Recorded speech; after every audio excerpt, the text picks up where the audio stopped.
இறைமகன் இயேசு கிறிஸ்துவில் மிகவும் பிரியமான சகோதர சகோதரிகளே, நண்பர்களே, குழந்தைகளே, பெற்றோரே, பெரியோரே, இளையோரே, ஆண்டவர் என்று நம்மை ஆசீர்வதிக்கின்றார்.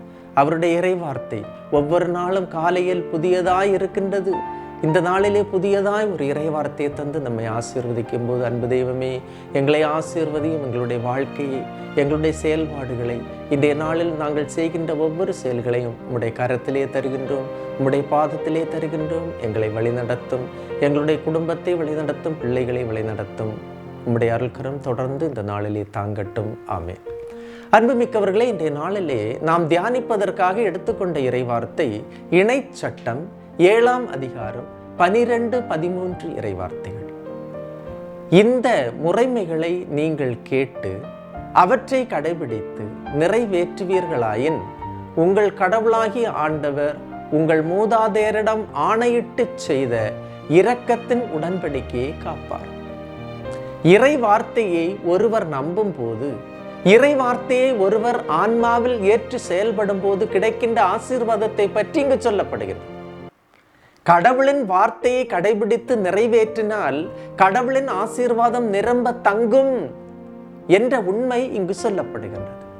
இறை வார்த்தையை படிப்போர், அவற்றை கேட்போர், இந்நூலில் எழுதியுள்ளவற்றை கடைபிடிப்போர் பேறு பெற்றோர் என்று திருவெளிப்பாட்டிலே யோவான் நமக்கு சொல்லுகின்றார்.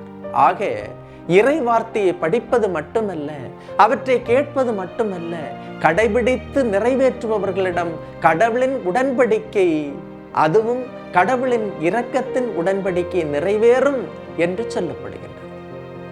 அடுத்த இறைவார்த்தை, அவர் உங்களிடம் அன்பு கூறுவார். உங்கள் கருவின் கனிகளும் தானியம், திராட்சை ரசம், எண்ணெய் ஆகிய உங்கள் நிலத்தின் விளைவுகளும் உங்கள் கால்நடையின் கன்றுகளும் உங்கள் மந்தையின் குட்டிகளும் பெருகும்படி செய்து ஆசி வழங்குவார் என்று சொல்லப்படுகின்றது.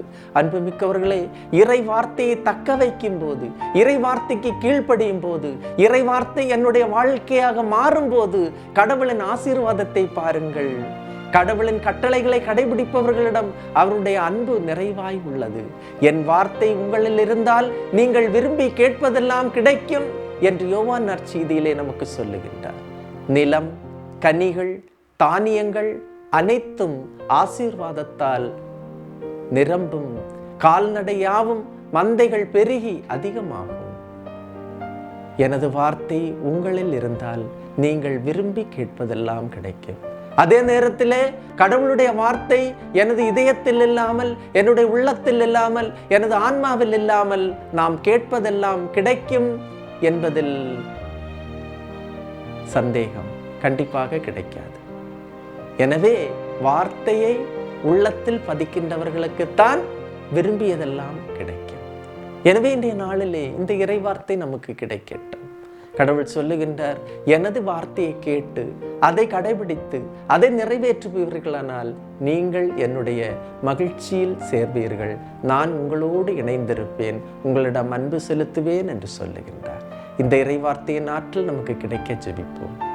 எல்லாம் வல்ல இறைவன், தந்தை, மகன், தூய ஆவியார் உங்களையும் உங்கள் குடும்பத்தையும் நிறைவாய் ஆசீர்வதிப்பாராக.